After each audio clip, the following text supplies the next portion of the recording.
விடுதலை சிறுத்தைகள் கட்சியின் விருதுகள் வழங்கும் விழா வருகிற ஜூலை 5ஆம் தேதி எனது தலைமையில் சென்னையில் நடைபெறுகிறது. 2026ஆம் ஆண்டுக்கான விருது பெறும் சான்றோர் பட்டியல் ஏற்கனவே அறிவிக்கப்பட்டிருக்கிறது. அந்த விழாவில் இயக்கத்தோழர்கள் விடுதலை சிறுத்தைகள் பெருவாரியாக பங்கேற்க வேண்டும் என்று அழைப்பு விடுக்கிறேன். ஆகஸ்ட் 17 என்னுடைய பிறந்த நாள், தமிழர் எழுச்சி நாள் என்று ஆண்டுதோறும் கொண்டாடப்பட்டு வருகிறது. இந்த ஆண்டு மே 17ஆம் தேதி நடைபெறுவதாக அறிவிக்கப்பட்ட தமிழ் தேசிய எழுச்சி மாநாடு ஆகஸ்ட் 17 அன்று நடைபெற உள்ளது. எந்த இடத்தில் நடத்துவது என்பது குறித்து இன்னும் முடிவு செய்யவில்லை.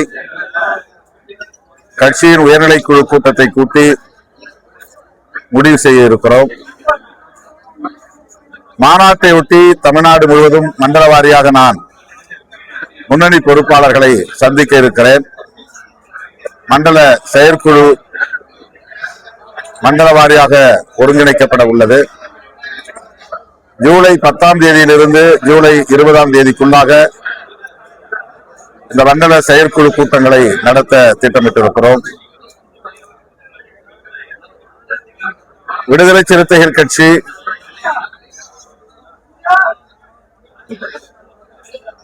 தாவேக ஆட்சி அமைப்பதற்கு ஆதரவு அளித்துள்ளது. அமைச்சரவையிலும் இடம்பெற்றுள்ளது. இந்த நிலையில்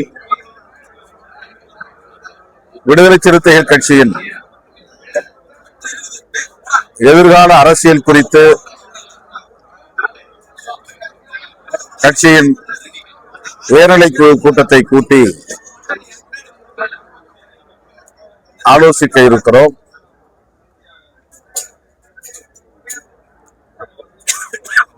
விடுதலை சிறுத்தைகள் கட்சி மதசார்பின்மையை பாதுகாப்பதில் உறுதியாக இருக்கிறது. தமிழ்நாட்டை பொறுத்தவரையில் மதவாத சக்திகளுக்கு இடமில்லை என்பதை மீண்டும் நடந்து முடிந்த தேர்தல் மூலம் தமிழ்நாட்டு மக்கள் உறுதிப்படுத்தி இருக்கிறார்கள் என்றாலும் கூட வெவ்வேறு அடையாளங்களோடு தமிழ்நாட்டில் மதவாத சக்திகள் காலூன்றுவதற்கு முயற்சிக்கிறார்கள். குறிப்பாக திரு அண்ணாமலை அவர்கள் பாஜகவில் இருந்து அனுமதி பெற்று ஒரு இயக்கத்தை தொடங்குகிறார் என்பது கவனிக்கத்தக்க ஒன்றாக இருக்கிறது. பாஜகவில் இருந்து வெளியேறுவதாக இருந்தால் அவர் செய்தியாளர்களுக்கு அறிவிப்பு செய்தாலே போதுமானது. ஆனால் ஒரு அரசு அதிகாரி பதவி விலகும் போது என்ன நடைமுறையை கையாளுவாரோ அப்படி பாஜக தலைமைக்கு பதவி விலகல் கடிதம் கொடுத்து அவருடைய அனுமதியை பெற்று அதன் பிறகு அவர் புதிய இயக்கத்தை தொடங்க இருக்கிறார் என்பது கவனிக்க வேண்டிய ஒன்றாக இருக்கிறது. பாஜக எந்த வடிவத்தில் இருந்தாலும் தமிழ்நாட்டு மக்கள் அனுமதிக்க மாட்டார்கள். மதவாத அரசியல் எந்த அவதாரத்தை எடுத்தாலும் தமிழ்நாட்டு மக்கள் அடையாளம் கண்டுகொள்வார்கள். ஆகவே விடுதலை சிறுத்தைகள் கட்சி இந்த அடிப்படையில் தனது எதிர்கால அரசியல் செயல் திட்டங்களை வகுக்கும் என்பதை தெரிவித்துக் கொள்கிறேன். சார், மேகதாது விவகாரத்துல சட்டமன்றத்தில் தீர்மானத்தை நிறைவேற்றினாலோ அனைத்து கட்சி கூட்டத்தை கூட்டினால் வழியே இதற்கு ஒரு தீர்வு காண முடியாதுன்னு முன்னாள் நீர்வளத்துறை அமைச்சர் மேகதாது விவகாரத்துல நல்லா தேர்ந்தவர் துரைமுருகன் கூறியிருக்காரு. தொடர்ந்து கடந்த 3 நாட்களாக மேகதாது விவகாரத்துல பல்வேறு கருத்துக்களை அவர் தமிழக அரசு வெளியிட்டிருக்காரு. நீங்க இப்ப கூட்டணியில அங்க வகிக்கிறீங்க.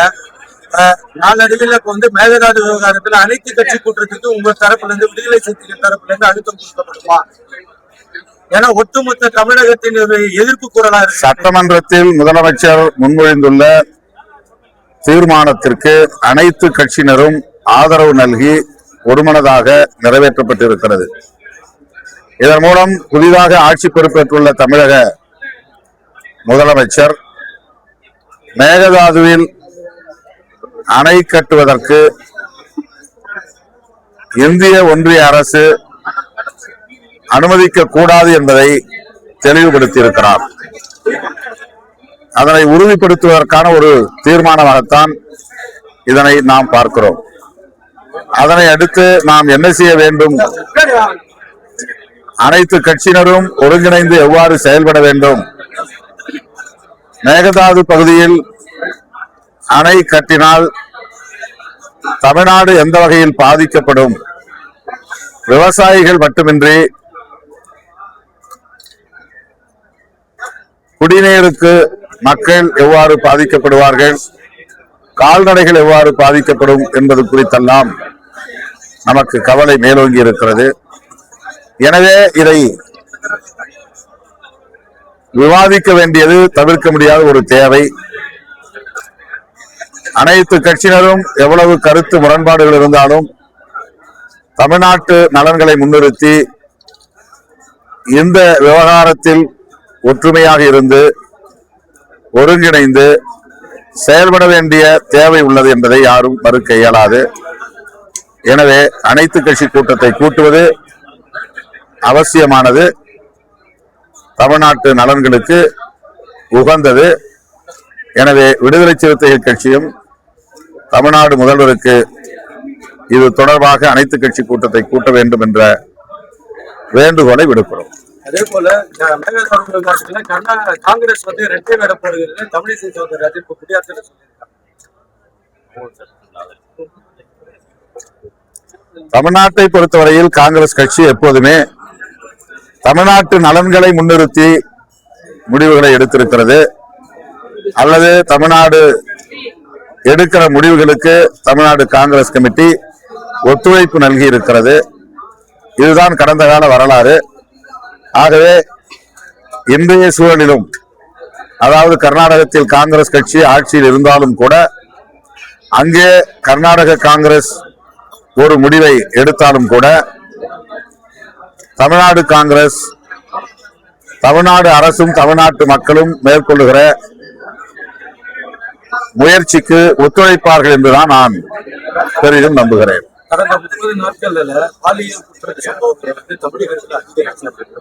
அதை கட்டுப்படுத்த தமிழக அரசு எந்த மாதிரியான ஒரு நடவடிக்கை குறிப்பா சிங்கப்பெண் படைய ஆரம்பிச்சதுக்கு அப்புறம் பாலியல் வழக்குகள் வந்து அதிகமா பதிவாகுது.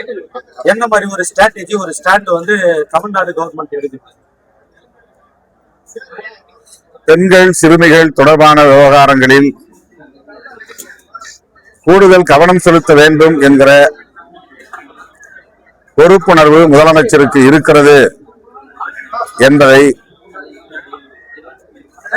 உறுதிப்படுத்துகிற ஒரு திட்டம்தான் சிங்கப்பெண் அதிரடிப்படை என்கிற திட்டம். ஆகவே அவருக்கு ஏற்கனவே இது குறித்த விழிப்புணர்வும் இருக்கிறது, பொறுப்புணர்வும் இருக்கிறது என்பதை இதன் மூலம் நம்மால் அறிய முடிகிறது. எனவே இதனையொட்டி அவர் தீவிரமாக வல்லுநர்களோடு கலந்து பேசி தடுப்பு நடவடிக்கைகளை மேற்கொள்வதற்கு ஆவண செய்வார் என்று நான் பெரிதும் நம்புகிறேன். அதில் கூடுதல் கவனம் செலுத்த வேண்டும் என்றும் வேண்டுகோள் விடுக்கிறேன். திமுக அரசில் வழங்கப்பட்ட நியாய விலை கடைகளில் வழங்கப்பட்ட ரேஷன் அரிசி ஆடுகள் தான் தின்னும் அப்படின்ட்டு ஆடு வச்சுதான் சர்ச்சைக்குரிய ஒரு தொடர்ந்து சர்ச்சையான பேச்சுகள் பேசுறாங்க. ஏன்னா ரேஷன் அரிசியை வாங்கி சாப்பிடுறதுக்கிட்டே பல குடும்பங்கள் இருக்குது. அதுதான் அவங்களுக்கு வாழ்வாதாரமே இருக்குது. அப்படி இருக்கிற பட்சத்தில் திமுக அரசில் வழங்கப்பட்ட நியாய விலை கடைகளுடைய ரேஷன் அரிசியை ஆடுகள் தான் சாப்பிடும் அப்படின்னு சொல்லி ஆடுகள் தான் சாப்பிடணும் அந்த ஒரு வரியோடு அவர் சொல்லல. மக்களால் அதை சாப்பிட முடியாது என்கிற சூழல் வருகிற போது மாடுகளுக்கு அதை தீனியாக போடுகிறார்கள் என்ற பொருளில் அவர் சொல்லியிருக்கிறார். நல்ல அரிசி வழங்கப்பட வேண்டும் என்பது பொதுமக்களுடைய எதிர்பார்ப்பு. ஆகவே திமுக அரசின் மீது குறை சொல்ல வேண்டும் என்பதை விட நல்ல அரிசியை வழங்க வேண்டும் என்பதில் அரசு உரிய கவனம் செலுத்த வேண்டும், ஆக்கப்பூர்வமான நடவடிக்கைகளை மேற்கொள்ள வேண்டும் என்று கேட்டுக்கொள்கிறேன். இந்த தேர்தலில் அப்புறம் யாரு நண்பர்கள் யாரு சந்தர்ப்பவாதிகள்னு புரிய வச்சிருக்கு இந்த தேர்தல் அப்படின்னு ஆர்எஸ் பாரதியினர் ஒவ்வொரு தேர்தலையும் நாம சொல்றதுதான். ஒவ்வொரு தேர்தலும் நமக்கு நண்பர்கள் யார் அல்லது எதிரிகள் யார் என்பதை மக்கள் நமக்கு உணர்த்தி கொண்டேதான் இருப்பார்கள். அது இது ஒரு வழக்கமான பதில்தான்.